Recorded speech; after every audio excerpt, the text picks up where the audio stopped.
Hey guys, this is Dave with Valor Fire Training. We've gotten over 100 emails and messages on social media wanting to talk about.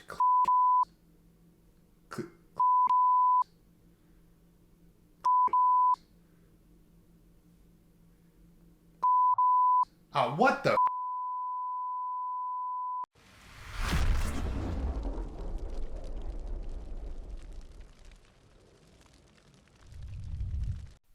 Alright, guys, all jokes aside, the clean cab concept is a hot topic item in the fire service right now.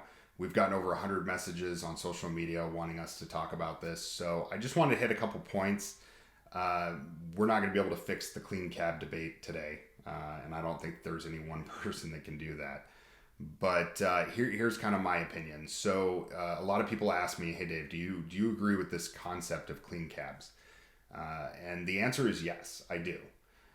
The issue that I have is not necessarily the original idea of clean cabs, which was we're going to take all the equipment out of the truck that's contaminated, clean it, decon it, let it dry, let it stop off gassing, and then put it back on the truck. That I agree with. Where I think we've gone wrong, and again, this is just my opinion, is when we started pulling air packs out of seats, when we started moving compartments around so that we lost compartment space for vital equipment to replace where the air packs go. I've heard the argument a lot that this slows the firefighters down. It will give you the time to be able to look at the scene so that you don't miss anything. That all sounds great, except for the fact that I can do the same exact thing coming off the rig with an air pack. So if that's the excuse that you're going to use, that you want me to slow down and take my time to do a good 360 and come up with a good tactical evaluation and a tactical concept in my mind of what we're going to do for that scene, I don't buy it. That's snake oil I'm not going to buy, because I can come off the rig with an air pack on and still go face to face with the civilian to reassure them that we're going to do everything that we need to do. Continue to do my 360 or look at the scene and figure out what needs to be done. And from a back step perspective, I can come off the rig with my air pack on and go force a door. I can go pull a hose line. I can do anything that I need to do and still be situationally aware of what's going on. So I think that people use that as a crutch to try to justify taking the packs off. I do know that there's not enough research right now to show us whether that's effective or not. Now, having said that, all the departments that I'm involved with, we do gross decon. All the instructors from Valor Fire Training, when we go teach live fire, we do gross decon. We take our equipment, we take it back to a station, and when we take it back, we put it in a utility or somewhere that's not in the cab. And we will take that back, clean it, decon it, let it dry, and then we put it back on the rig. That's our idea of clean cabs. Even to the extent of if we go to teach a live fire class for Valor Fire Training and that host department doesn't have an extractor, we'll work with a neighboring department that does, so that we would leave their department, the host, and drive over to this other department, whether it's halfway home or whether it's back in Kansas City, and we'll go back and decon our gear. But we don't put them in the back of an SUV. We don't ride around with it. We try to do the best we can. So those things I agree with.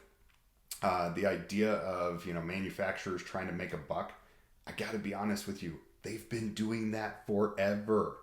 Look at all the innovations that have come out with the fire apparatus. They're doing it to make money. That is their job. That is how they run their business. So I'm not mad at manufacturers, and I don't think you should be either. They're out there trying to innovate. They saw a niche. They saw, an idea and an innovation that could be done. I think it's great that they're trying.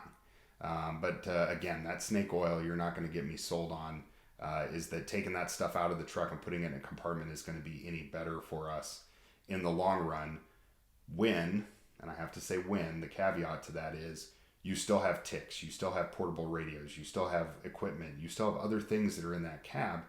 And then I see these firefighters that are walking around after they do the clean cab truck. I've seen it on social media. They have photos of them walking around touching the gear with no gloves on, and it's contaminated. But they have this $500,000 clean cab truck. So I think we need to look more at it holistically, and I think we need to get a better overhead view of the how we're going to fix this. Nobody wants cancer. I think we can all agree on that. But I just think this was maybe a little bit more of a knee-jerk reaction when we're talking about pulling air packs and stuff out of the trucks. So we'd love to hear what you have to say. We'd love to hear your thoughts on it. I know that there's people on Facebook that are going to be more than happy to share their opinions, but we'd love to hear them. We want to know what you guys think. Also, I want to thank Curtis Hensley from North Platte, Nebraska for sending me this shirt. He's a buddy of mine up there. Asked me for my address, sent me the shirt, and it's an awesome Station Pride shirt. Been wearing it for a while. So really appreciate that, Curtis. Thank you. As always, if you guys have any questions, you can send them to us on Facebook or Instagram, or you can always email me at david@valorfiretraining.com. Until the next video, stay safe, take care, and we'll talk to you guys soon.